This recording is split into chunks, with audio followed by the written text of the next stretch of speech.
네, 안녕하세요. 저는 스마일 시니어 대표를 맡고 있는 이진열이라고 합니다. 저는 오늘 여러분들께 방문요양센터라면 연말에, 연초에 매년 꼭 해야 되는 업무들을 총정리해서 말씀을 드릴 건데요.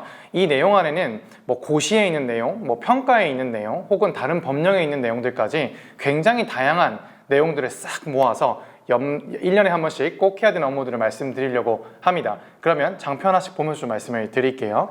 일단 기본적으로 이 연 1회라는 건 뭐 기준이냐, 회계연도라고 많이들 들어보셨을 텐데요. 이 회계연도라는 건 그냥 아주 쉽게 2024년, 2025년 요걸 뜻하는 겁니다. 그러니까 회계연도마다 한 번씩 해야 된다는 건 2024년도에 한 번, 2025년도에 한 번 이렇게 하셔야 된다는 걸 뜻합니다. 그래서 오늘 말씀드린 대부분의 업무들은 이 회계연도 기준으로 해야 되는 업무라고 보시면 될 것 같고요.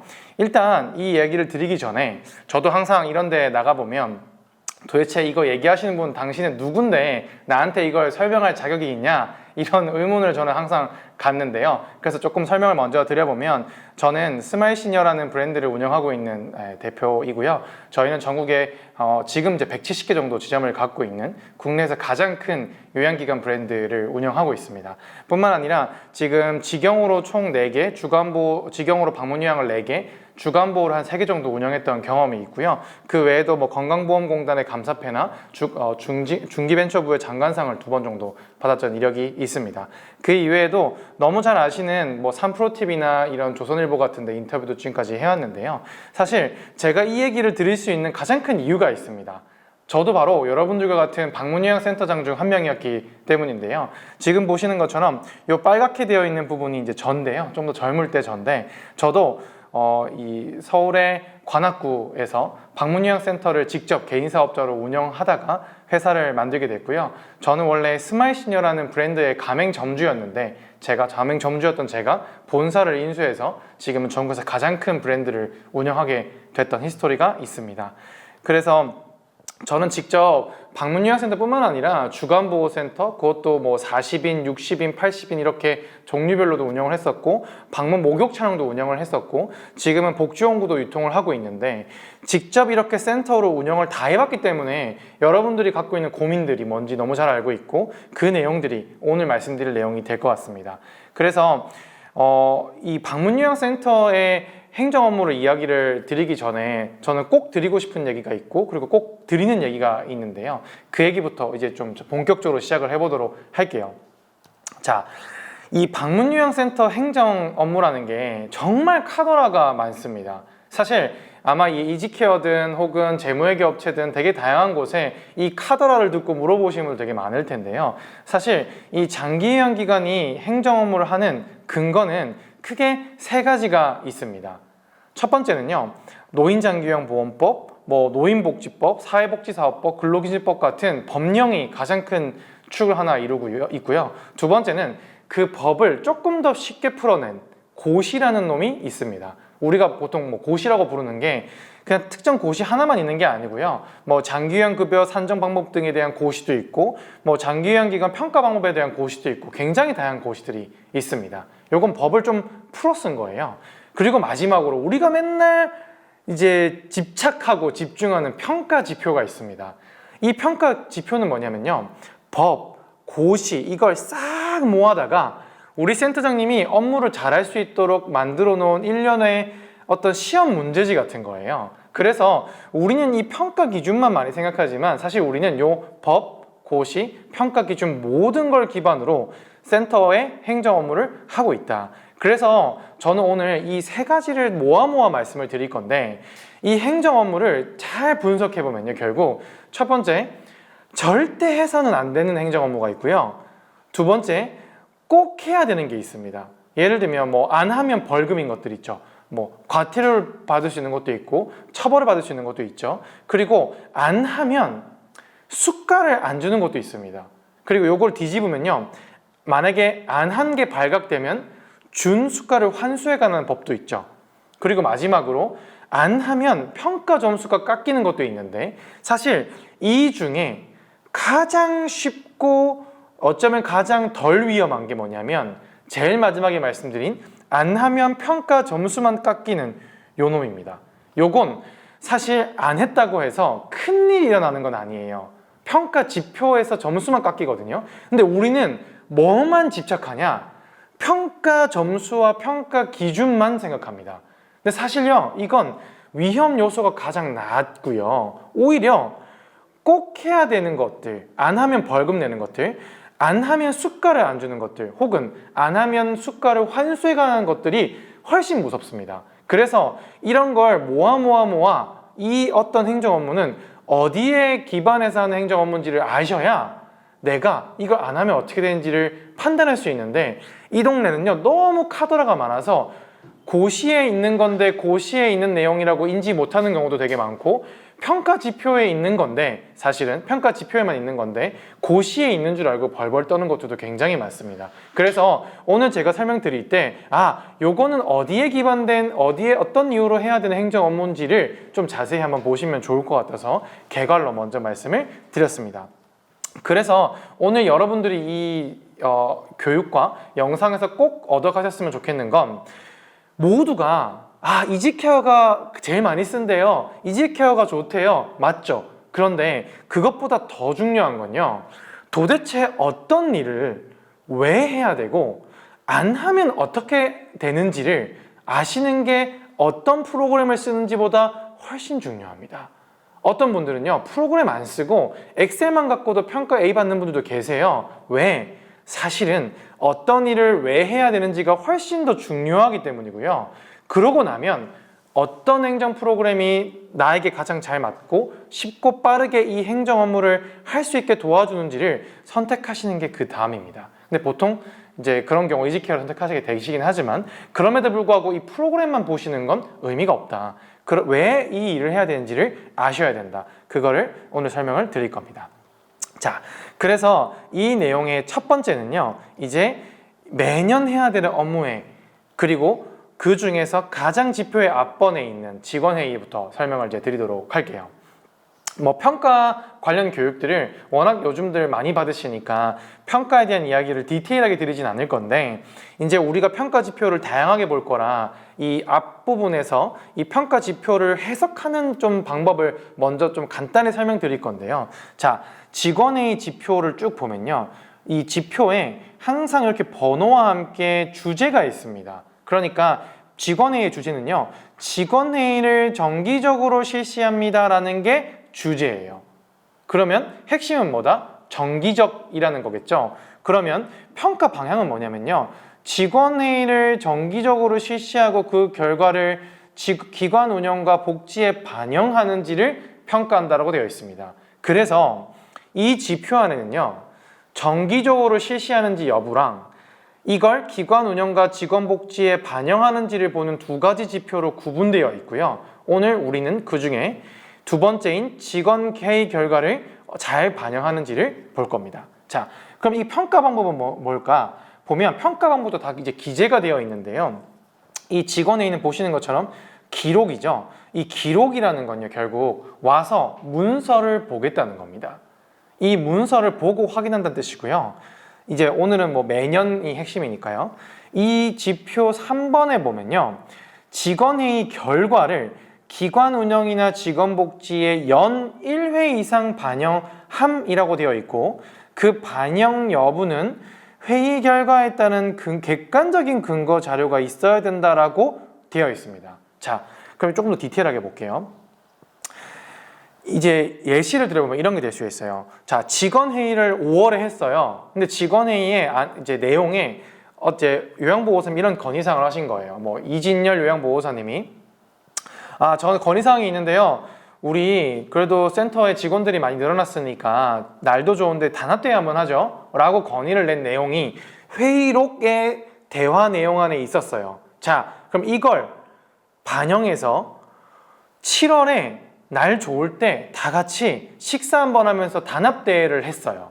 자, 그러면 그 단합대회를 진행한 영수증이 있을 수 있죠. 사진이 있을 수 있죠. 요런 게 있다면 5월 직원회의 때 한 직원 단합대회 요청건에 대한 반영이 7월에 이루어졌다고 볼 수 있고, 그 증빙을 영수증과 사진으로 하게 되는 겁니다. 자, 두 번째 예시 들어볼게요. 8월에 직원회의 안건의 내용 중에 건의사항에 어떤 요양보호사님이 우리 센터는 회의 올 때마다 이게 에어컨이 저기 멀리 있어가지고 난 더워 죽겠다. 우리 센터 직원도 많은데 여기 옆에 조그만한 선풍기 하나 놔주면 안 되냐라는 건의사항이 회의록안에 있었어요. 그래서 그걸 구매해서 놓았다라는 영수증이 있다면 그게 직원회의에 대한 결과 반영이 됩니다. 자, 여기서 핵심은요. 자, 저희가 이 직원회의 결과 반영에 대해서 공단 평가부서랑 정말 많이 통화를 했어요. 본부랑도 통화하고, 왜냐면 이게 애매한 부분들이 있어서. 자, 대표적으로요. 공단에서 와서 교육을 하거나 혹은 정말 많은 평가 교육이 가보시면요. 이 직원회의 결과 반영에 예시로 드는 게 있습니다. 대표적으로 이 앞치마 교체가 있어요. 이 앞치마 교체는요. 뭐냐면 보통 주로 예를 드는 게 앞치마가 좀 낡아서 앞치마를 바꿔달라는 요청이 있고 그 요청에 따라 앞치마를 바꿔줬다라는 걸 영수증 첨부를 하면 인정이 된다는 얘기예요. 사실 저희 직영센터도 2023년도 하반기에 평가받을 때 이걸로 인정을 받았거든요. 그러나 오늘 우리는 원칙을 말씀드린 날이니까 공단 평가부서의 답은요. 직원회의 결과에 따라 복지가 반드시 향상된 것이어야 돼요. 보세요. 앞치마가 원래 있었어. 근데 바꾼 거잖아요. 이건 향상된 건가요? 애매하죠. 이건 원칙적으로 인정이 안 된다는 거예요. 제공된 걸 변경하는 건 안 된다. 없던 게 생겨야 된다는 거예요. 어렵죠. 근데 사실 이게 갑론을박이 있습니다. 평가 후기에도 보면 실제로 앞치마 교체건도 인정이 되기도 해요. 실제로 저희 스마일 시니어 파트너 센터장님이 공단에서 평가 교육을 받을 때 이걸 예시로 들어줬다고 해요. 그러나 오늘 우리는 원칙을 말씀드리는 거니까 원칙은요. 제공하던 걸 변경하는 건 아니다. 없던 게 생긴 게 이 결과 반영의 핵심이다 라는 것도 좀 알아주셨으면 좋겠고요. 그리고 앞치마 교체는 너무 많이 했어요. 지금 너무 오랫동안 다 앞치마 교체를 했기 때문에 빡빡한 공단 평가위원을 만나면 이거 인정 안 되실 수도 있습니다. 그래서 이제 우리 머리를 써야 돼요. 적어도 오늘 이제 이게 나가는 11월에 이걸 인식하셨으니까 11월 직원회의에서라도 이런 걸 끌어내셔서 12월 직원회의에 반영해 보셔라. 예를 들면 이런 게 있을 수 있겠어요. 11월 직원회의 때 요양보호사님들이 너무 춥다. 요즘 추워져서 우리 이런 손난로 같은 거 얼마 안 하니까 조금 배포해주면 어떠냐. 우리 원래 배포가 안 됐었는데 이런 요청이 있었다면 12월에 요양보호사님들한테 배포를 한 거예요. 그리고 그 영수증을 첨부하면 아주 금상첨화죠. 없던 게 생겼고 남들이 잘 하는 반영건이 아니니까. 이게 첫 번째, 향상된 거여야 된다는 거고요. 두 번째는 반드시 직원회의록에 직원이 건의 요청한 내용이 있어야 돼요. 무슨 얘기냐? 회의록에는 그런 내용이 없어. 근데 영수증만 딸랑 있네? 그럼 인정이 안 됩니다. 왜? 이 지표의 방향성은 직원회의를 하고 그거에 대한 결과를 반영하라는 뜻이기 때문에 반드시 직원회의가 이루어진 회의록 안에 건의 요청한 내용이 있어야 되고요. 그 내용을 반영한 결과의 증빙이 있어야 됩니다. 그래서 회의록체일 필요는 없어요. 그러나 그 안에 누구누구 선생님이 요청한 내용이 반드시 있어야 인정된다. 그리고 또 이것도 꽤 갑론을박이 있는 부분인데요. 자, 특정 직원 한두 명을 위한 것은 원칙적으로 인정되지 않습니다. 예를 들면 이런 예시도 많아요. 예를 들면 어떤 선생님이 나는 우리 어르신 댁은 어떤 상황인데 이렇게 비닐로 된 장갑 같은 거 좀 사주면 안 되냐 이런 요청이 있을 수 있잖아요. 근데 그걸 그 요양보호사님 한 명을 위해서만 만든 뭔가 반영은 원칙적으로 인정되지 않습니다. 근데 이걸 끌어 모아 없는 걸 만들어내서 보통 평가에는 반영을 하기 때문에 평가위원들이 인정해주는 경우도 있지만 공단 평가위원 부서에서는 원칙적으로 한두 명을 위한 건 인정이 안 된다. 모두를 위한 것이어야 된다라고 하고요. 그리고 평가 지표는요. 기본적으로 항상 보실 때 1지표 1근거로 판단하는 것이 원칙입니다. 제가 이 얘기를 왜 드리냐면요. 오늘은 말씀 안 드릴 건데 평가 지표 7번에 뭐가 있죠? 이거 외우신 분들 잘 없으시죠? 7번은요, 직원 포상이라는 항목이 있습니다. 이 직원 포상에 예를 들면 우수 요양보호사에게 직원 포상을 한 걸 가지고서 이 영수증을 가지고서 이 지표 2번에 있는 직원회의 결과 반영으로 인정할 수 있다 없다? 안 된다는 얘기입니다.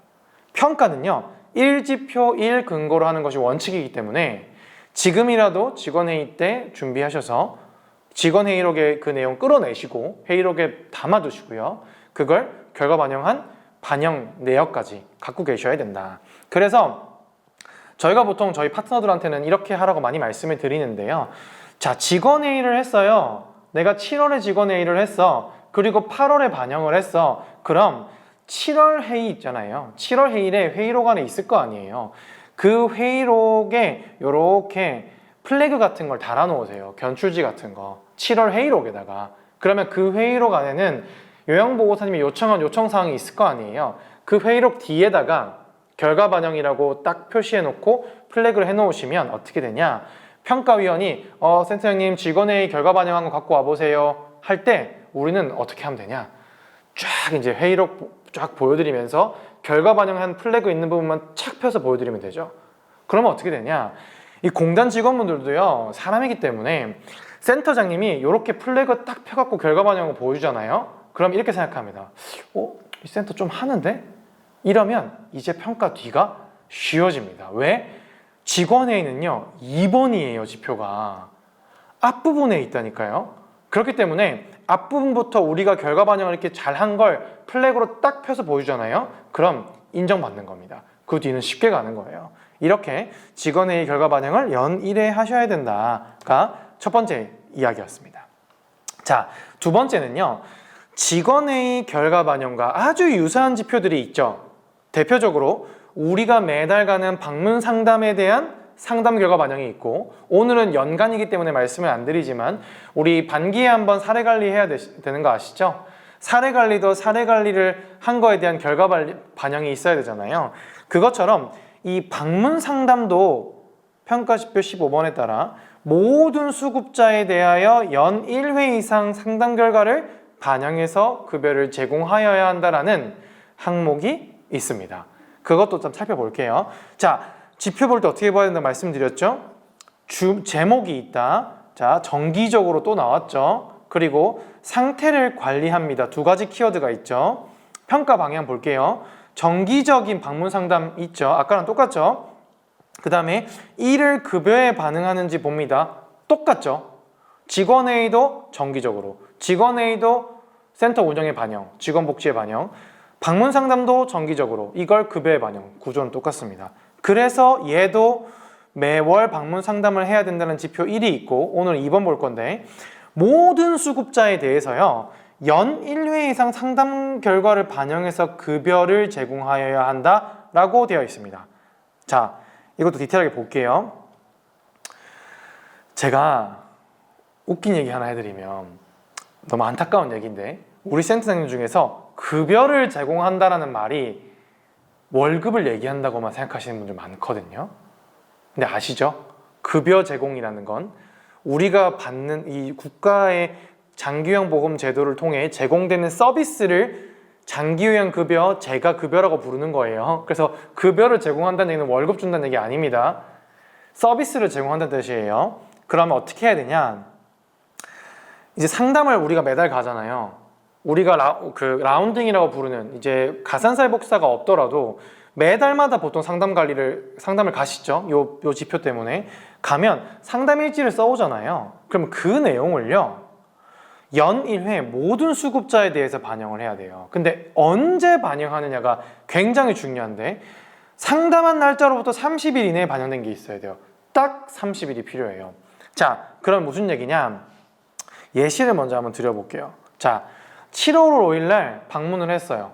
댁에 방문을 했어. 와, 근데 어르신이 옛날보다 이동할 때 낙상 위험이 너무 높아진 거예요. 처음에는 뭐 가사 조금 도와드리고, 이동 조금 도와드리고, 복약 지도하고, 뭐 정서 지원하고 이런 거 위주였는데, 7월 5일 날 방문해 보니까 어르신이 갑자기 조금 이렇게 담이 한번 걸리고 나서 잘 못 걸으시게 돼서 낙상 위험이 높아졌어요. 오케이, 확인했어.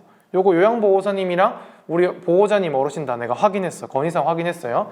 근데 언제 이내에 반영해야 된다고 말씀드렸죠? 30일 이내.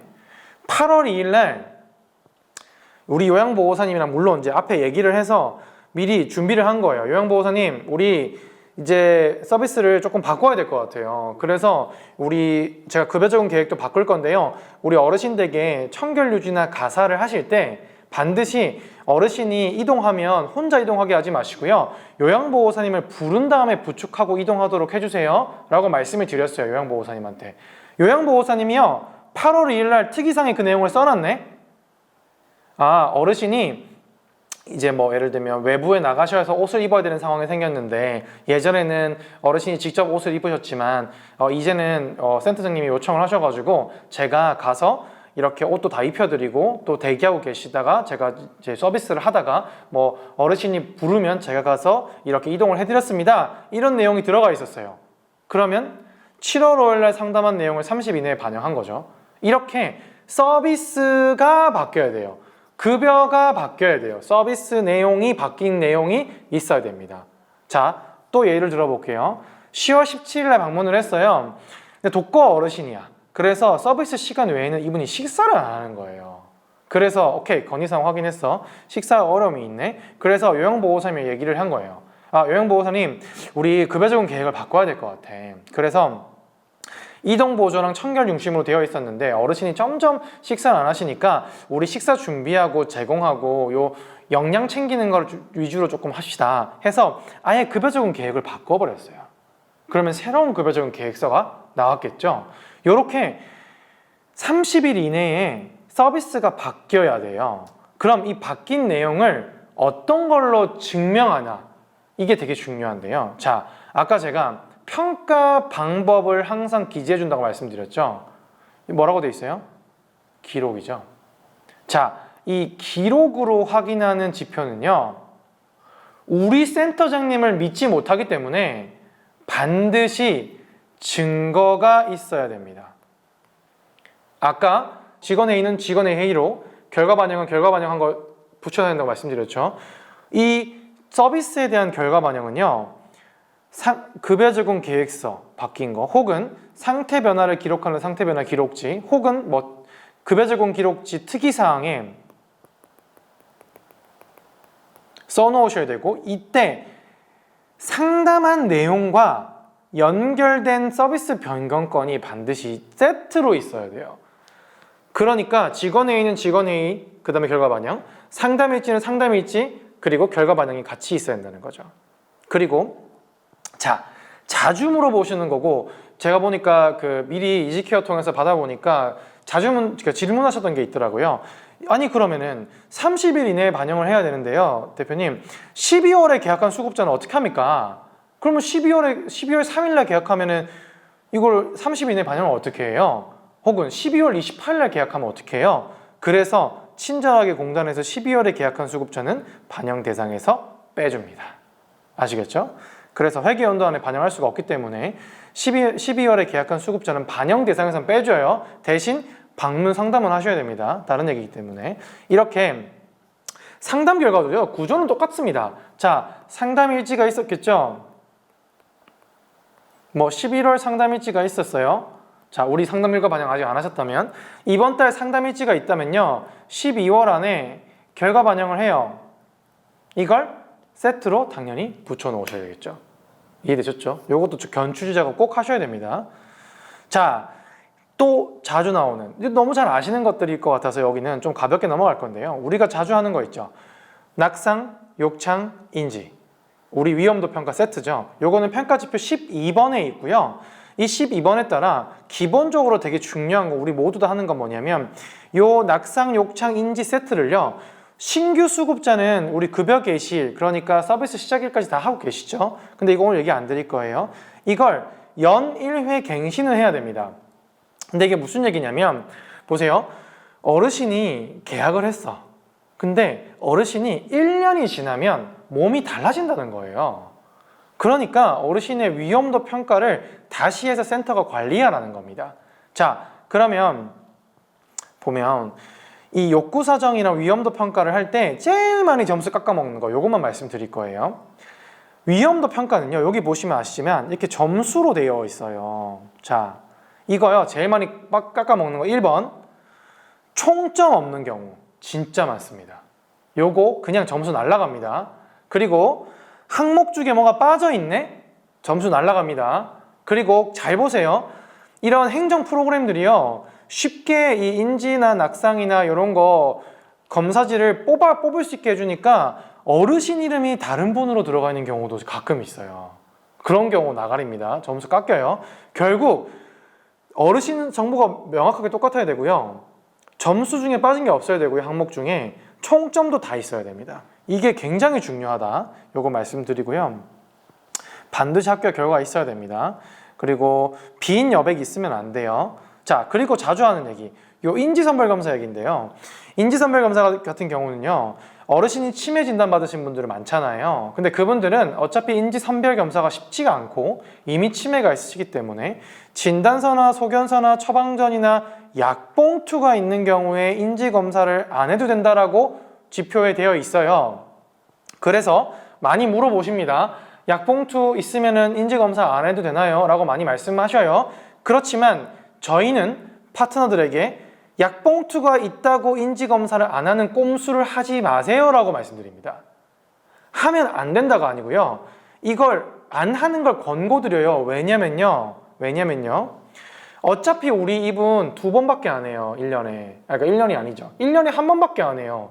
처음에 서비스 시작할 때 1년에 1번 갱신.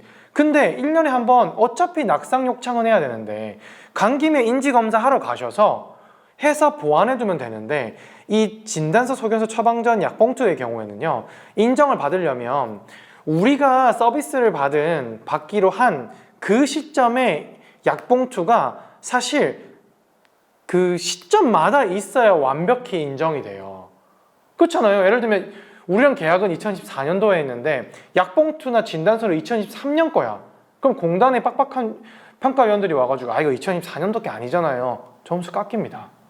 아니 근데 애초에 인지검사만 안 하면 모르겠는데 어차피 낙상 욕창을 하시잖아요. 그렇기 때문에 저희는 보통 약봉투 가지고 괜히 대체하지 마셔라고 보통 권고드립니다. 그러나 해당 시점께 있으면 인지검사를 하지 않아도 됩니다. 아셨죠? 그리고 또 하나, 근데 어르신들 중에서 언어장애가 있으시거나 귀가 잘 안 들리시는 경우도 되게 많고 인지가 조금 어려워서 의사소통이 안 되는 경우도 많은데, 그런 경우는요, 검사지에다가요 그냥 진행이 어렵다고 진행 검사 불가라고 작성하시고요, 그 사유를 써놓으면 인정이 됩니다. 그렇기 때문에 이 약봉투나 이런 게 있다고 해도 만약에 어르신이 조금 인지검사가 어렵다고 하면 검사 불가, 어떤 사유로 검사가 불가하다가 써놓으면 인정이 된다. 그렇기 때문에 웬만하면 세트로 그냥 하셔라 라고 저희가 권고를 드립니다. 이렇게 위험도 평가랑 연애 한번 위험도 평가랑 또 같이 하는 세트가 있죠. 자, 위험도 평가는 12번 지표고요. 요거를 뒤집으면 몇 번이죠? 21번이죠. 21번에는요 위험도 평가랑 세트인 욕구 사정이 있습니다. 얘도 똑같아요. 연 1회 이상 실시하되 신규 수급자는 급여 개시일까지 실시하였는지를 확인합니다. 욕구 사정 이렇게 생겼죠. 넘어갈게요. 욕구 사정도 구조는 완전히 똑같습니다. 욕구 사정도요 누락된 항목이 없어야 됩니다. 예를 들면 근데 어르신이 감염성 질병이나 질병이 없을 수도 있고 종교가 없을 수도 있고 다양한 게 없을 수도 있잖아요. 해당하는 항목이 없다면요 해당 없음으로 표시하세요. 그리고 요청하지 않는 항목이 있을 수 있잖아요. 수급자 미요청 사항이라고 쓰세요. 비워두시면 안 됩니다. 비워두시면 어떻게 된다? 점수 깎입니다. 그리고 제일 중요한 거, 욕구 사정에는요 올해 1월에 욕구 사정 기록지가 조금 바뀌었거든요. 그 욕구 사정 기록지가 바뀌면서 이 종합 의견, 그러니까 총평을 되게 많이 쓰게 바뀌었거든요. 총평은요 서술형으로 충실하게 쓰셔야 됩니다. 대충 해당 없음, 확인 불가, 어르신이 거동이 불편함 이렇게 쓰시잖아요. 깐깐한 평가위원들 오면 인정 안 됩니다. 총평은요 서술형으로 충실하게 작성하셔야 돼요. 그래서 이 위험도 평가와 욕구 사정의 핵심은요 빠진 게 없어야 된다. 어르신 정보 잘 맞아야 된다. 그리고 충실히 잘 써야 된다. 이게 굉장히 중요한 부분이다 라고 말씀드릴 수 있을 것 같습니다. 자, 이제 욕구 사정했죠. 위험도 평가했죠. 그 다음에 딸려오는 또 세트가 하나 있죠. 바로 급여 제공 계획 갱신인데요. 그걸 얘기하기 전에 평가지표 29번 그 중에 3번, 4번 기준에 있는 급여 제공 결과 평가를 먼저 얘기 드릴 겁니다. 자, 이 평가지표 29번이요. 매우 어렵고 중요한 지표입니다. 이게 우리 방문형 평가지표가 34개 있는데 평가 교육을 딱 가면요. 1번부터 막 시작해요. 1번부터 시작하는데 하다 보면 센터님들이 한 20번쯤 되면 다 잡니다. 이거 너무 지표가 많아요. 보통 평가 교육 가면 평가 교육을 1번부터 설명해 주시거든요. 근데 그거는 의미가 없어요. 우리가 지금 1번부터 2번, 3번 순서가 중요합니까? 아니죠. 오늘, 매일 무슨 업무를 해야 평가 점수를 받을 수 있는지, 매년 어떤 업무를 해야 평가 점수를 잘 받는지 우리의 업무 사이클이 훨씬 중요하거든요. 그래서 29번쯤 오잖아요. 그럼 거의 끝자락이거든요. 그럼 제가 가보면 3분의 2는 멍하게 계시고요. 3분의 1은 졸고 계세요. 그런데 이 29번 지표가 너무너무 중요합니다. 이 29번 지표에는 뭐가 있냐면요. 우리가 잘 아는 주 1회 상태 변화 기록하는 거. 지표 1번에 있죠. 자, 두 번째, 기준 1번에 있죠. 두 번째, 우리가 아는 거. 급여 제공 기록지 주 1회 이상 수기본 전달하는 거. 월 1회 이상 RFID 기록지 제공하는 거. 이것도 이 29번 안에 있습니다. 엄청 중요하죠. 그 다음에 신설된 지표가 있는데 이게 바로 급여 제공 결과 평가입니다. 이게 뭔지 조금 디테일하게 설명드릴게요. 이건 뭐냐면요. 급여 제공 계획을 우리가 언제 세우죠? 제일 먼저 언제 세우죠? 신규 수급자 계약할 때 세우죠. 욕구 사정, 위험도 평가, 급여 제공 계획 같이 하죠.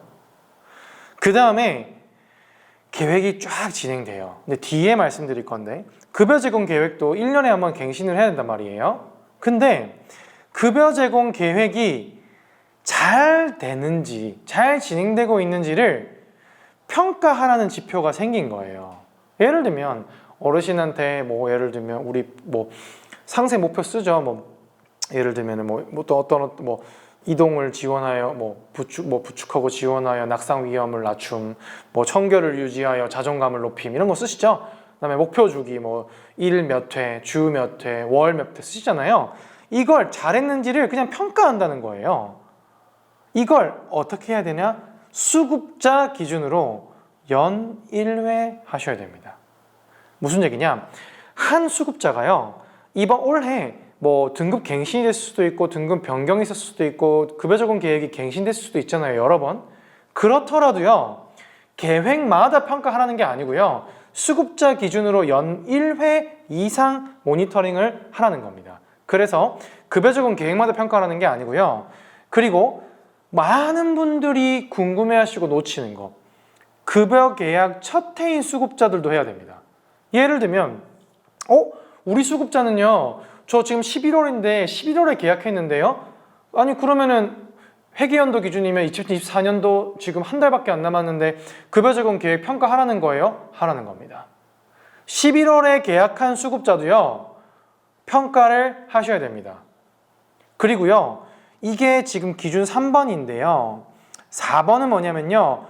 연 1회 진행된 결과 평가를요.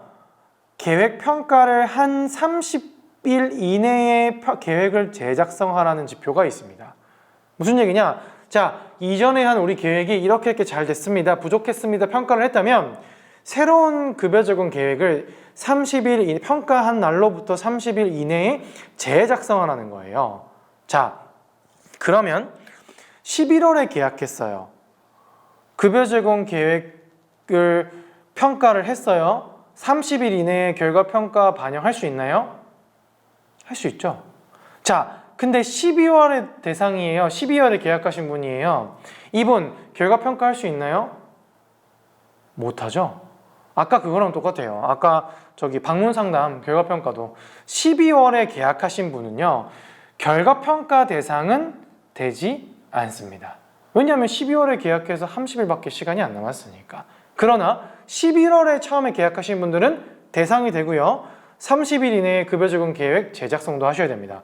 다만 또 이런 질문 하시겠죠. 근데 어르신이 상태가 변화가 없잖아요. 11월에 계획했는데. 당연히 그럴 수 있죠. 그런 경우는요, 종합의견의 그 사유를 쓰면 재작성을 안 해도 됩니다. 어디에 쓰냐? 이 급여 적응 결과 평가는요, 전산에서 해도 되고요, 그리고 자체 서식에 해도 됩니다. 이 내용이 여기에 있어요. 자, 전산을 통해서도 되고요, 자체 서식도 됩니다. 둘 다 되는 거예요. 전산은 여기에 있어요. 여기 롱텀에 있어요. 이 전산에 보면 종합 의견이 있어요. 여기 이거 보세요. 생긴 거. 어르신의 여기 계획이 있죠. 여기 요거 이게 뭐냐면요, 우리 센터에서 계획한 거예요. 우리가 쓴 거예요. 롱텀에서 불러온 거예요. 그거를 달성했냐, 미달성했냐, 미달성했던 원인이 뭐냐, 향후 어떻게 할 거냐, 이거 평가한 사람이 계획을 똑같이 할 거냐, 변경할 거냐, 종료됐냐, 어떻게 할 거냐 라는 내용으로 평가를 하라는 겁니다. 자, 이 종합 의견에다가요, 왜 결과 평가 반영을 할 수 없는지를 쓰시면 인정을 해준다는 뜻입니다. 정리할게요. 11월에 계약하신 분들 결과 평가 하셔야 됩니다. 결과 평가 반영도 하셔야 돼요. 대신 급여 적응 계획 재작성은요, 이 종합 의견의 그 사유를 쓰시면 안 하셔도 됩니다. 그리고요, 전산에는 시간이 지나면 전산에 등록이 안 돼요. 우리 과거 거를 안 했네? 그러면 이런 자체 서식에 하셔도 됩니다. 그러나 우리는 오늘 원칙을 말씀드린 날이기 때문에 꼼수는 말씀 안 드릴 거예요. 그러나 자체 서식에도 됩니다. 그러니까 지금이라도 빨리 다 찾으세요. 급여 적응 계획 결과 평가 안 하신 분들. 이해되셨죠? 이렇게 하셔야 됩니다.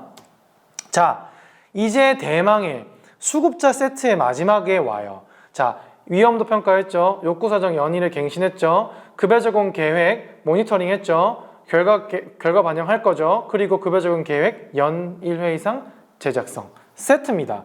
급여 적응 계획도요, 연 1회 작성을 하셔야 되고요. 신규는 급여 적응 개시일까지 실시하는지를 확인합니다. 이거 뭐랑 똑같죠? 지금 똑같이 생겼죠? 위험도, 욕구 사정 똑같죠? 3개 세트입니다. 위험도 평가, 욕구 사정, 급여 적응 계획 똑같이 생겼어요. 자, 이제 이건 진짜 이런 거 잘 안 알려줘요, 선생님들. 제가 매직을 보여드리겠습니다. 한 방에 총 12번, 21번, 22번, 29번 지표를 달성할 수 있는 기가 막힌 방법을 설명드리겠습니다.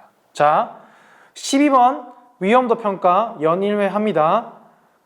그 간날 21번 욕구 사정 당연히 세트로 하겠죠? 그죠? 간날 급여 적응 계획 결과 평가 하세요. 간날 이제 했죠. 다 준비됐죠. 욕구 사정 위험도 평가 급여 적응 결과 평가 나왔죠. 그걸로 30일 이내에 급여 적응 계획을 새로 수립하면요, 제가 말씀드린 이게 쭈루루루 다 됩니다. 요거 지금 보이시는 대로 쭈루루루 하면 한 방에 4개를 할 수 있습니다. 그래서 잘하는 선생님들은요, 매년 돌아가면서 이거 한 번에 합니다. 근데 모르는 분은요, 이거 하러 갔다가 저거 하러 갔다가 이거 결과평가 안 했네? 다시 만들고 이걸 하게 되는 겁니다. 그러면요, 결국 아무리 행정 프로그램이 이 자료를 다 준비해주고 잘 작성하게 해주고 해도요, 내가 이렇게 일을 안 하면요, 말짱 도루묵입니다. 반대로요, 행정 업무 프로그램 안 쓰고 엑셀로 쓰더라도요, 내가 이걸 이렇게 쭈루루루 연결하면 일이 쉬워지는 겁니다. 이해되셨죠? 자, 다시 최종적으로 예를 들어 드릴게요. 8월 31일 날 급여 적응 계획이 종료되는 어르신이에요. 8월 31일 날. 자, 이분 8월, 이거 순서는 바뀌셔도 돼요. 저는 순서를 이렇게 잡아 놓은 거예요. 자, 8월 10일 날 사무실에서 급여 적응 계획 모니터링을 합니다. 그 다음에 8월 15일 날 방문 상담을 딱 가요. 간 다음에 욕구 사정 위험도 평가를 합니다. 그 다음에 8월 28일 날 급여 적응 계획을 갱신해요. 그러면 급여 적응 계획 모니터링, 심지어 방문 상담, 욕구 사정, 위험도 평가, 급여제고 갱신과 반영 한 방 해결되죠. 이해되셨죠? 이렇게 업무 하셔야 됩니다. 평가 지표를 1번, 2번, 3번, 4번, 5번, 6번 듣는 거 아무 소용이 없어요. 그러면 이렇게 연결이 안 돼요. 왜? 지표가 12번, 21번, 22번, 29번 나눠져 있는데 이걸 어떻게 연결합니까? 이걸 연결해서 업무를 할 수 있으셔야 된다. 이게 오늘 말씀드린 굉장히 중요한 핵심 중에 하나입니다. 이제는 조금 덜 중요한 것들이 나올 거기 때문에 좀 빡빡빡 넘어갈게요. 그 다음은요, 종사자 건강검진입니다. 이거는 지표 4번에 있고요. 보통 이 건강검진 지표가 2점인데 이게 달성이 어렵습니다. 왜냐하면 이걸 이 평가 척도를 보시면요, 우수를 받으려면요, 직원 자료 모두가 평가 기준을 충족해야 돼요. 근데요, 자 보시면 1번이 매년 건강검진 하는 거죠. 근데 2번이 어려워요. 신규. 이거 다들 아시죠? 신규 요양보호사님들 우리 급여 개시일까지 이미 건강검진이 끝난 상태에서 자료 주시는 분들 잘 없단 말이에요. 이 점수가 쉽지가 않습니다.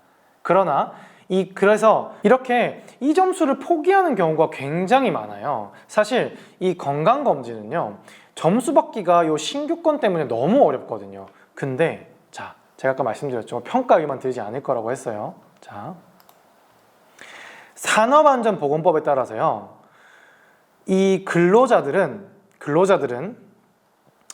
연간 1회 이상 건강검진을 실시하여야 하는데요.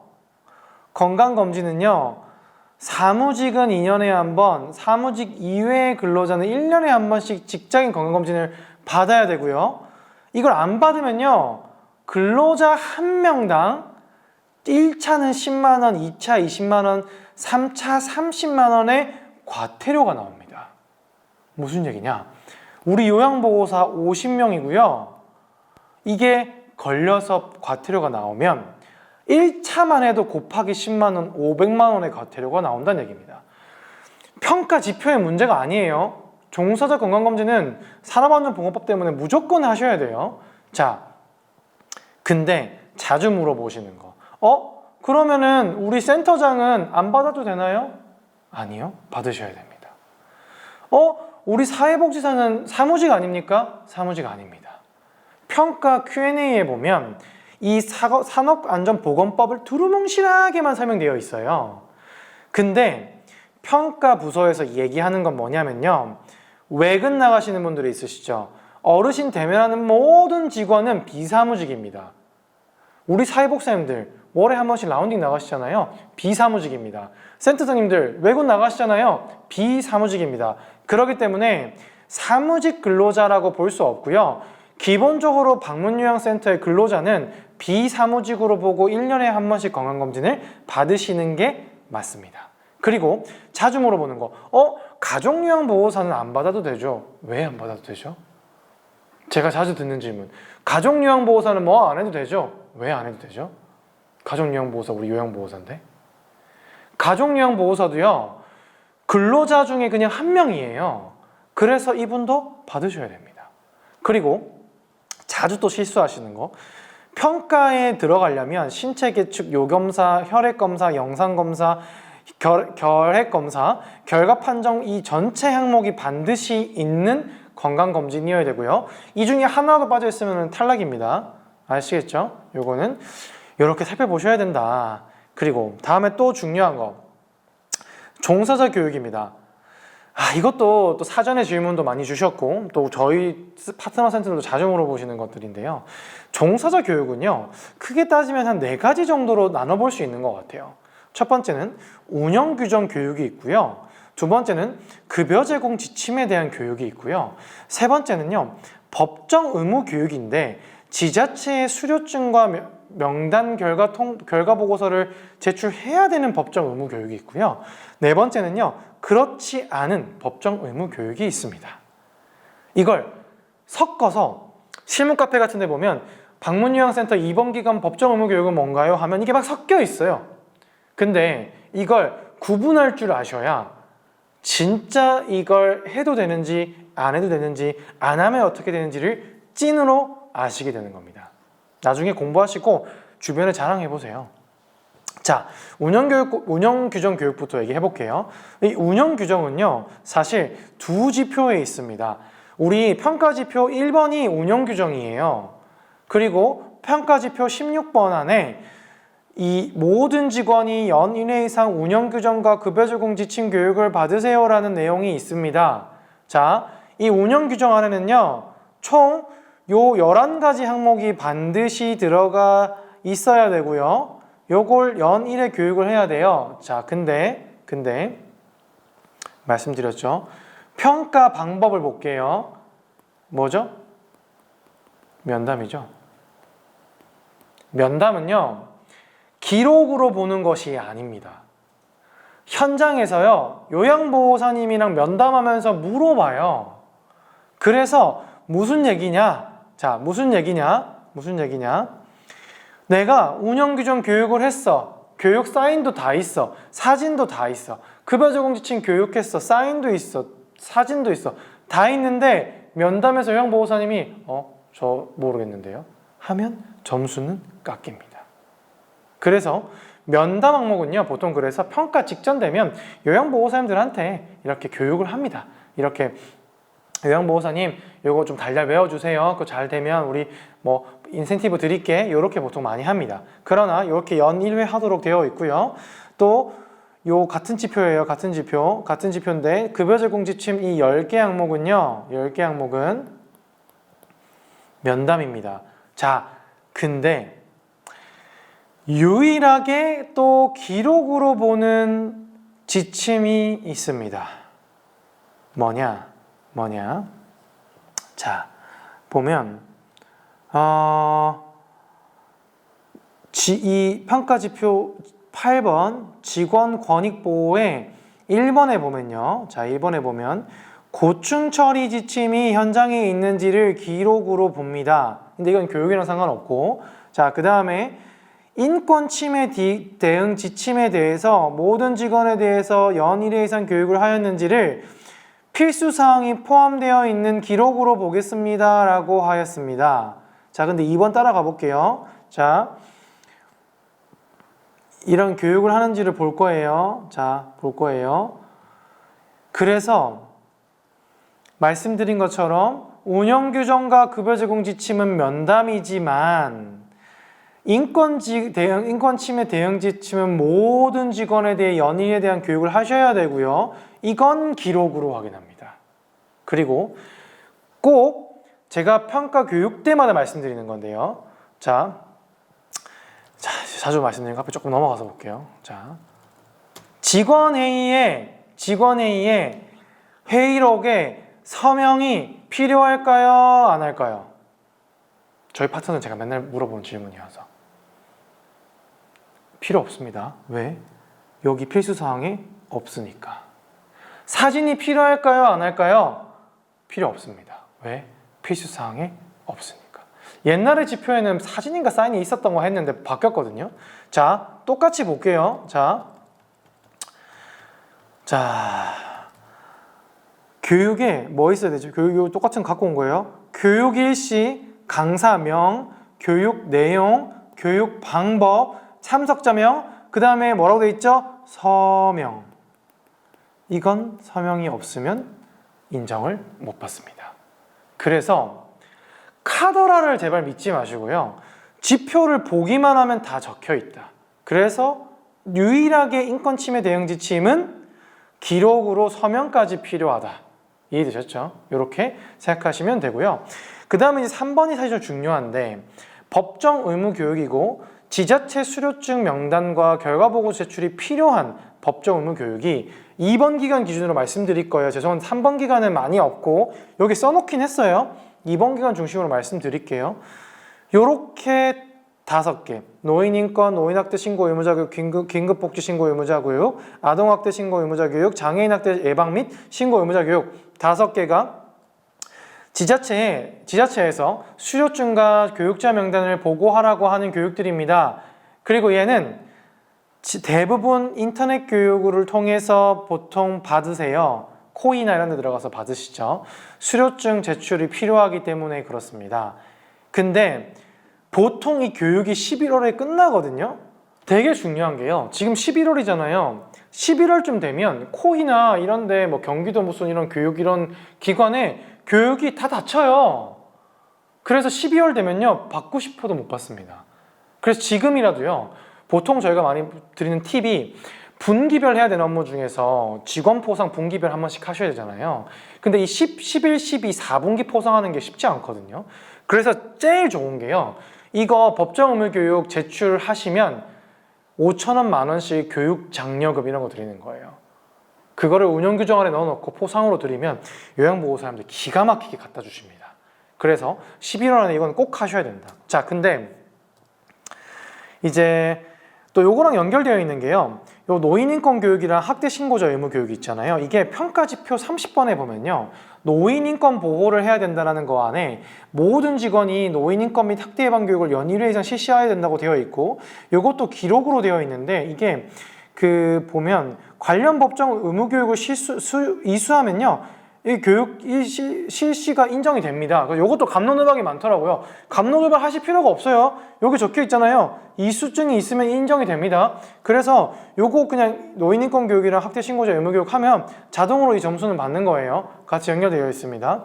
자, 나머지 법정 의무 교육, 사회복지사 보수 교육, 요양보호사 보수 교육 요 두 가지 한 묶음, 나머지 개인정보, 직장 내 성희롱 어쩌고저쩌고 교육들이 있죠. 이걸 한 묶음으로 해보면요, 위에 있는 사회복지사 보수교육과 요양보호사 보수교육은요, 내가 그 자격증을 갖고 있는 사람이기 때문에 받는 거예요. 내가 요양보호사가 아니다, 요양보호사 보수교육이 필요가 없죠. 근데 사회복지사 보수교육을 받는다. 근데 우리 센터장님 사회복지사시죠? 그럼 받으셔야 됩니다.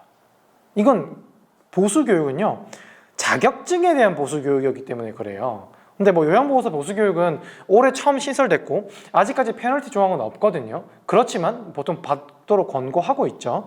그 다음에 밑에 있는 교육들은요, 우리가 장기 요양기관이기 때문에 받는 게 아니에요. 이거는 뭐 개인정보보호법, 머시기법에 따라서 그냥 기업이면 받는 겁니다.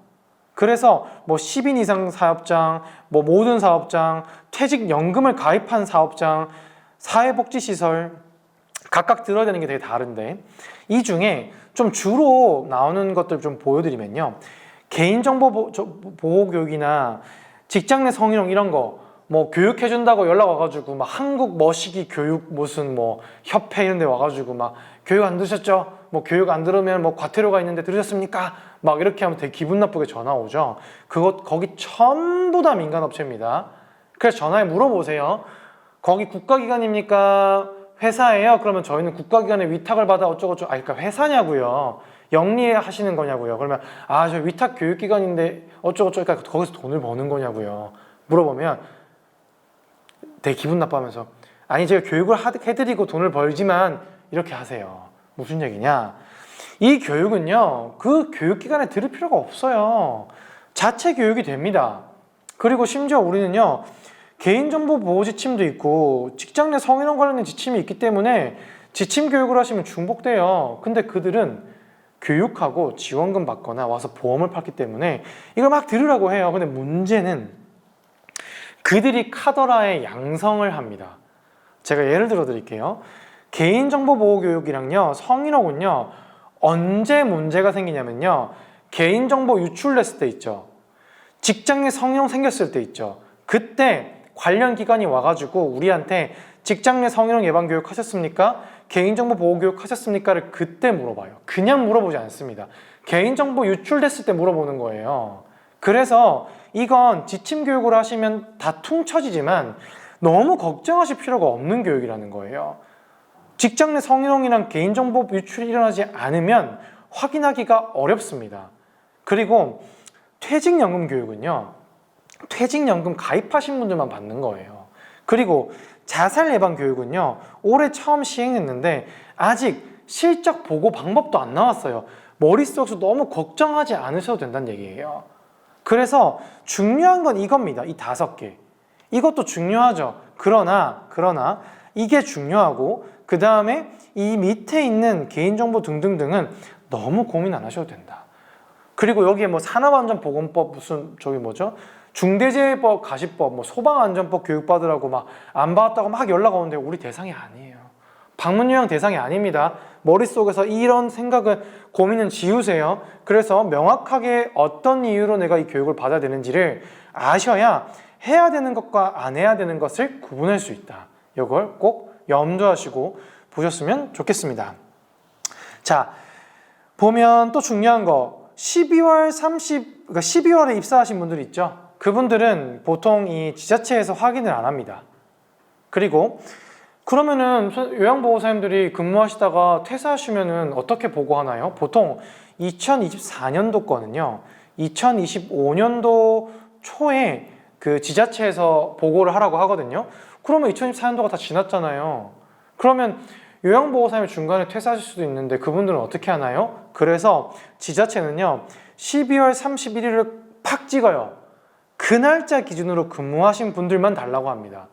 그러니까 어떤 요양보호사님이 1년 내내 근무하시다가 12월 29일, 30일에 퇴사하셨어요. 그분은 대상이 안 돼도 된다는 뜻입니다.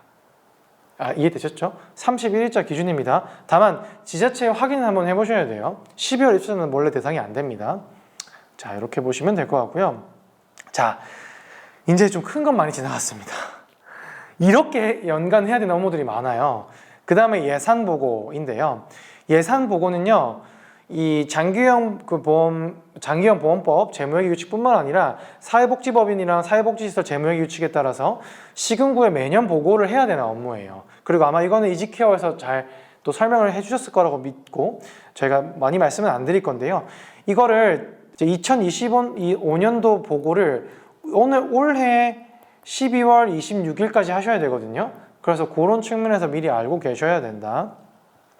그거는 말씀드리고요. 뭐 이거는 보통 가능하면 재무회계 업무를 대행업체를 통해서 하는 것을 권고드립니다.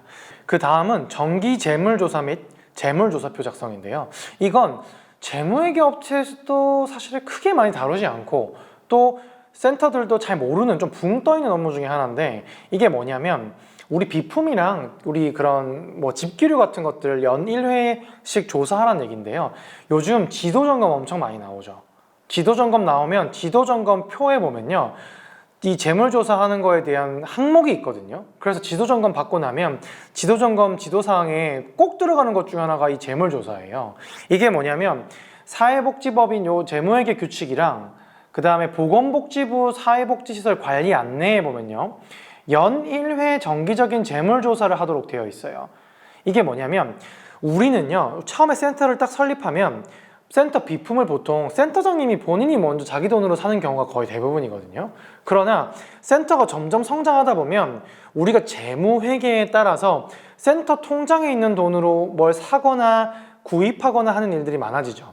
예를 들면 뭐 센터장님들 중에서 내 돈으로 먼저 구매하지 않고 센터 통장에 전입금을 넣어가지고 센터 통장에 있는 돈으로 구매를 한다, 이런 경우가 있을 수 있잖아요. 그러면 지자체는요, 그 등록되어 있는 그 W4C나 희망이음에 등록되어 있는 통장에서 입출된 건 지자체에서 관리해야 되는 항목으로 봅니다. 이해되셨죠? 우리 센터 통장에서 나가고 들어온 건 지자체의 점검 대상이 돼요. 근데 그 출처가 전입금일지언정 센터 통장에서 나간 돈으로 이 노트북을 100만 원짜리를 샀어요. 그러면 그건 점검 대상이 된다는 거예요. 함부로 우리가 주는, 국가가 주는, 건보가 주는 수가로 장난질하지 마라. 이거 슈킹해가지고 개인 노트북 사지 말란 얘기예요. 그래서 기관의 예산으로 구입한 물품 비품을 잘 관리하고 예산 낭비를 하지 말라는 뜻이고요. 보통 두 가지를 잘 하시면 돼요. 그냥 하나는 물품 출납을 담당할 직원을 지정해 두시고요. 그냥 센터장님이 하셔도 되고, 재물조사표나 비품관리대장을 작성을 해두시기만 하면 돼요. 그리고 저희가 드리는 팁은요, 너무 짜잘한 거 있죠. 펜, 뭐 연필 이런 거는 쓰지 마시고 50만 원 이상 지출해서 구매한 것들은 꼭 등록 관리하시는 걸 추천드립니다. 그럼 어떻게 관리하냐? 두 가지 방법이 있어요. 하나는 W4C의 요 고정자산 쪽에 들어가면 이렇게 고정자산을 W4C에 등록할 수 있게 돼 있거든요. 근데 원래는 이렇게 해야 돼요. 근데 이게 어려워요. 막 무슨 비품 코드 집어넣고 막 이렇게 해야 되거든요. 그래서 이렇게 안 하고 자체적인 이런 비품 관리 대장이랑 재물조사표를 써가지고 관리하면 보통 지자체 지도점검에서는 다 인정을 해줍니다. 그래서 요 관리 대장, 재물조사표 요거 연 1회 담당자 요렇게 있으면 인정을 해주기 때문에 1년에 한 번씩 이 지도점검을 위해서도 하셔야 된다. 요렇게 말씀드릴 수 있을 것 같고요. 자, 이제 마지막 세트인데요. 이 지금까지는 1년에 한 번씩 매년 말까지 해야 되는 업무였다면 이제는 연초에 몰아서 해야 되는 업무들을 이야기를 드릴 겁니다. 자, 첫 번째는요. 이 수급자 급여 변경 계약서 작성인데 이건 뭐냐면 얼마 전에 그 2025년도 수가 올라온 거 보셨죠? 수가가 이제 많이 바뀌었어요. 수가가 또 바뀌었고 그에 따라서 우리가 해야 될 일들이 생깁니다. 그래서 보면 수급자 우리 계약서 작성하실 때 이거는 꼭 원래 들어가지 않아도 되긴 한데 저희도 그렇지만 이지케어도 그렇고 대부분의 그 이런 좀 행정 업무를 백업하는 프로그램 회사나 저희 같은 이런 이제 회사들이요 계약서 안에 이런 급여 비용이랑 본인 부담금 내용을 보통 계약서 표준 약관 안에 넣어 놓습니다. 그러다 보니까 얘가 바뀌다 보니까 이 바뀐 내용에 대해서 한번 갱신을 해줘야 돼요. 계약이 바뀌었으니까. 그래서 급여 변경 계약서 작성은 보통 크게 요 세 가지 지표에서 나와 있는데 뭐 조금 자잘하게 넘어가 보면 서비스 횟수가 바뀌거나 일정이 바뀌거나 본인 부담금률이 바뀌어갖고 변경되는 경우는 이걸 잘 통보해야 되고 뭐 이런 내용들도 지표에 있고요. 그 다음에 서비스 종류나 이런 것들이 실제로 뭐 바뀌기가 불일치하는 경우는 변경 사유서에 또 써야 되고 그 다음에 정기적으로 이런 게 바뀌는 경우에는 변경 사유서나 이런 거에 기록을 해둬야 되고 이런 내용 안에 변경 계약서 내용이 있습니다. 자, 그런데 변경 계약서는요 말 그대로 우리가 수가가 바뀌었다고 해서 계약서 그 두꺼운 표준 약관을 새로 쓸 수가 없다 보니까 요거 한 장짜리 그냥 쓰는 거예요. 바뀐 내용만 쓰는 거예요. 수급자랑 약속한 횟수, 그 다음에 시간 혹은 시간이라는 건 아침에 하던 걸 오후에 바꾸고 이런 거 말고요 3시간 하던 걸 2시간으로 바꾸고 2시간 하던 걸 3시간으로 바꾸고 이런 거 얘기하는 거예요. 비용과 관련되어 있는 거예요. 그러니까 우리가 아침에 3시간 하는 거랑 점심에 3시간 하는 거랑 비용이 똑같잖아요. 그건 대상이 아니고 2시간 하던 걸 3시간으로 바꾸면 비용이 늘어나잖아요. 그리고 한 달에 뭐 20회 하던 걸 24회 하면 비용이 늘어나잖아요. 그런 걸 수급자한테 옛날에는 이 법이 좀 미미할 때는 그냥 막 서비스를 막 몰아넣은 거예요. 센터장이 동의도 안 받고. 그래서 그런 행위를 하지 말란 뜻에서 이런 변경 계약서를 작성하도록 되어 있고 그 대표적인 변경건 중에 하나가 수가가 바뀌었을 때입니다. 그렇잖아요. 한 회당 수가가 바뀌니까 본인 부담금이 바뀔 거 아니에요. 그래서 그때 요걸 써두셔야 됩니다. 그래서 일단 저희는 이런 식으로 그 수가 변경 안내문을 이미 배포를 했고요. 요 보통 수가 변경 안내문이랑 요 변경 계약서를 같이 이제 갖고 가서 수급자분들한테 안내해드리고 변경 계약서를 써옵니다. 적용 일자는 1월 1일부터입니다. 무슨 얘기냐? 수가가 언제부터 바뀌죠? 1월 1일부터 바뀌죠. 그죠? 그러면요, 이 계약서는 변경 계약서는 언제 써와야 될까요? 12월 31일까지 써오셔야죠. 왜? 그래야 1월 1일부터 바뀔 거 아니에요. 그래서요 2024년 12월에 라운딩 하실 때 방문 상담하실 때 이거 다 써오셔야 돼요. 모르셨다면 빨리 준비하셔야 됩니다. 왜? 12월에 안 써오면 나중에 가서 어떤 일이 생기냐, 12월 31일 1일 날 호루루루루 가서 받아와요. 혹은 안 가고 그냥 호루루루 그냥 서면으로만 받아요. 자, 그렇게 되면요 공단 입장에서 이날 다 받아왔다는 게 말이 됩니까? 말이 안 되죠. 인정이 안 될 수 있습니다. 그래서 12월에 다 받아오셔야 된다, 이렇게 보시면 될 것 같고요. 또 하나 똑같이 요 수가가 바뀌기 때문에 세트로 바뀌는 게 또 있어요. 첫 번째, 수가 변경이 됐기 때문에 변경계약서를 쓰셔야 된다. 두 번째, 운영규정 개정입니다. 이거는 저희 스마일시니어에서 배포한 운영규정인데 아마 이지케어에서 배포하시는 운영규정안에도 이렇게 되어 있을 거예요. 보통 운영규정안에는 요 서비스 금액이 포함되어 있거든요. 그렇기 때문에 운영규정 개정을 반드시 연 1회 하게 됩니다. 자, 근데 대부분의 운영규정은요, 운영규정 개정을 운영위원회 결의를 통해서 하도록 보통 돼 있습니다. 너무 복잡하신가요? 그러나 운영규정을요, 우리 센터장님이 그냥 그래 한글 문서 켜갖고 수가 바꿔서 저장하면 끝나시는 게 아니라는 거예요. 무슨 얘기냐? 내 운영규정을 열어보시고요. 운영규정 개정의 방법이 운영위원회를 열어서 개정하게 되어 있으면 운영위원회를 여시고요. 운영규정 개정에 대한 결의를 하시고요. 그 회의록이 있는 상태에서 운영규정 개정을 하셔야 된다. 안 그러면요. 자, 여기 운영규정 관련되어 있는 지표 제가 짧게 그냥 보여드릴게요. 요 1번 지표 있죠? 요거 점수 그냥 날아갑니다. 그래서 평가위원들이 처음에 딱 오면 운영규정, 1번이 운영규정이니까 자, 센터장님 운영규정 갖고 와보시고요. 운영규정 개정된 히스토리 갖고 오시고요. 만약에 운영규정을 운영위원회 회의를 통해서 개정하는 거면 그 근거자료 갖고 오세요 하거든요.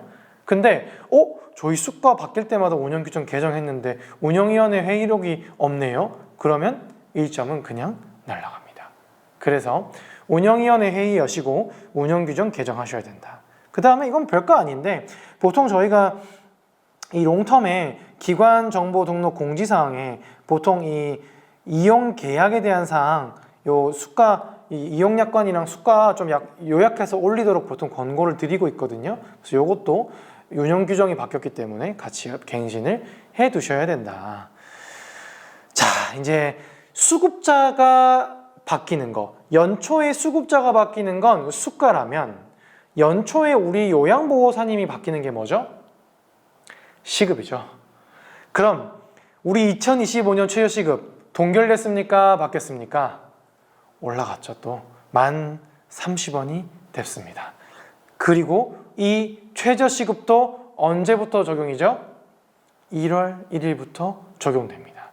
그래서 12월 말에 방문 상담 가실 때요, 수급자 변경계약서 플러스 근로계약서 갱신도 같이 갖고 가서 사인을 받으셔야 된다. 왜? 1월 1일부터 적용되니까. 이해되셨죠? 그래서 요거는 뭐 시급제 근로계약서는 아마 배포가 될 것 같아서 말씀을 드렸고요. 네, 다음은 결산보고인데요. 자, 2025년도의 예산은 2024년도에 하죠. 미리. 그죠? 2024년도의 결산은요, 내년 3월 31일까지 합니다. 그리고 다 똑같아요, 나머지는. 예산이랑. 결산도 저희는 센터에서 직접 예결산 보고하는 거는 추천드리지 않습니다. 가능하면 그냥 재무회계 업체를 쓰는 것을 권고드리고요. 아마 이 부분도 이지케어에서 충분히 잘 설명하셨을 거라고 생각해서 일단은 3월 31일까지 결산은 해야 된다는 사실만 일단은 말씀을 드렸습니다. 자, 나머지는 이제 별건 아니고요. 이제 수급자들이 우리한테 본인 부담금을 쭉 냈잖아요. 1년 동안. 그럼 본인 부담금을 낸 걸 연말 정산을 할 때 요걸 이제 내역을 신고하면 소득세법에 따라서 연말정산할 때 의료비 공제를 받을 수 있거든요. 그래서 보통 수급자들이 연초돼서 이제 연말정산할 때 우리한테 요청을 해요. 의료비 공제할 수 있도록 뭐 납부 확인서 같은 거 다 주세요. 이렇게 하거든요. 자, 이건 뭐냐면 우리가 받은 본인 부담금에 대해서 해주는 거다 보니까 우리는 없지만 비급여 항목은 해당이 안 되고요. 기초생활권자분들처럼 본인 부담금이 0원이면 당연히 해당이 안 돼요. 자, 그러면 방법이 두 가지가 있는데요. 1월 중순경에, 올해는 1월 19일이었어요. 1월 중순경에 우리가 기관에서 홈택스에다가 간소화 자료 제출을 할 수 있습니다. 그러면은 우리 왜 연말정산할 때 간소화 자료 이렇게 불러오게 하면은 쫙 불러와지는 것처럼 그때 수급자, 그러니까 우리 보호자님이 자료가 불러와줘요, 자동으로. 이걸 해드리거나 아니면 그냥 납부 확인서라는 서류를 떼드리면 되는데요. 이렇게 생겼어요. 아마 이거 연초되면은 뭐 기관들에서 안내를 많이 하시는데, 이렇게 홈택스에서 이렇게 이 증명자료 제출을 우리가 할 수도 있고요. 이렇게 할 수 있고, 이렇게 생긴 납부 확인서 이런 거를 그냥 서면으로 해서 드리면 그 보호자님이 연말정산할 때 이걸 제출하면 의료비 공제를 받을 수 있기 때문에 이 부분 한다, 이렇게 알고 계시면 될 것 같고요. 그 다음에 반대로 우리 종사자들에 대한 연말정산을 하게 되는데, 이게 뭔지 잘 모르시는 분들이 많아서 말씀을 드릴게요. 연말정산이라는 건요, 매달 월급이요 106만 원이 넘어가는 근로자들은요 세금을 뗍니다. 세금을. 이 세금을, 소득세를 떼는데 세금을 쭉 정산해서요 매년 국가가 덜 받은 건 더 내라고 하고 더 받은 건 돌려줘요. 이걸 매월 2월에 하거든요. 2월에. 그러다 보니 우리는 106만 원이 넘어가는 분이 많지 않아요. 그래서 106만 원이 넘어간 분들에 대해서만 원천 징수가 이루어진 거기 때문에 그분들만 연말정산을 하는 거라고 생각하시면 되기는 합니다. 근데 이 장기유형 기관들은 워낙 소수다 보니까 원천세에 누락하는 경우가 굉장히 많거든요. 이거 난리 납니다. 진짜 몇 년 된 기간인데 소득세가 뭔데요? 이렇게 물어보시는 경우들도 있더라고요. 난리 납니다. 이거 나중에 추징되잖아요. 그러면 가산세 붙어서 난리 나요. 그래서 지금이라도 재무회계 업체를 통해 꼭 월별 소득세 신고와 연말징산을 하시는 것을 추천드리고요. 월별 소득세 신고를 안 하시면 정말 큰일 납니다. 이래서 연말정산을 매년 2월경에 한다. 자, 또 하나 보수총액 신고라는 게 있는데, 이 연말정산은 세금이면 보수총액 신고는요 4대 보험을 뜻하는 거예요. 아니 4대 보험 우리 신고할 때 보면 이것도 진짜 많이 물어보시는 건데 개념을 잡아볼게요. 4대 보험을 신고할 때는요 매월마다 월급을 신고하지 않습니다. 뭐를 신고하냐? 보수총액이라는 어림잡아 월급을 신고해요. 그럼 4대 보험은요 월 보수총액 기준으로 뗍니다. 우리가 직접 내는 건 보수총액을 기준으로 보험료가 나가요. 근데 실제로 근로자에게 우리가 떼는 건 매월 급여대장에서 비례해서 떼죠. 그러니까 이번 달에 월급이 80만 원이었는데 80만 원의 4대 보험을 뗐지만 실제로 부과하는 건 우리가 월 보수총액을 60만 원 신고했으면 60만 원 기준으로 4대 보험을 내고 있었을 거라고요. 그러면 4대 보험 징수하는 곳들에서 똑같이 연간 보험료를 다시 계산해서 더 받은 건 돌려주고 덜 받은 건 돌려받습니다. 이걸 보수총액 신고라고 합니다. 연말정산은 세금, 보수총액 신고는 4대 보험입니다. 그래서 차액을 3월 초까지 보수총액 신고를 해서 고지 환급을 하고요. 이것도 직접 하는 건 불가능해요, 거의. 그러니까 재무회계 업체를 통해 신청하는 것을 보통 추천을 드립니다. 여기까지가 긴 시간, 센터가 매년 꼭 해야 되는 업무들, 매년 초 꼭 해야 되는 업무들을 말씀을 드렸는데요. 마지막, 전문인 배상책임보험, 손해배상책임보험도 1년에 한 번씩 갱신하셔야 되니까 잊지 마세요. 요거는 뭐 연초는 아니어서 각자 가입한 시점이 다르시니까 말씀을 드렸습니다. 자, 긴 시간 동안 연내해야 되는 꼭 중요한 업무들을 법령, 고시, 평가, 지표 다양한 내용들을 싹 모아서 설명을 드렸는데요.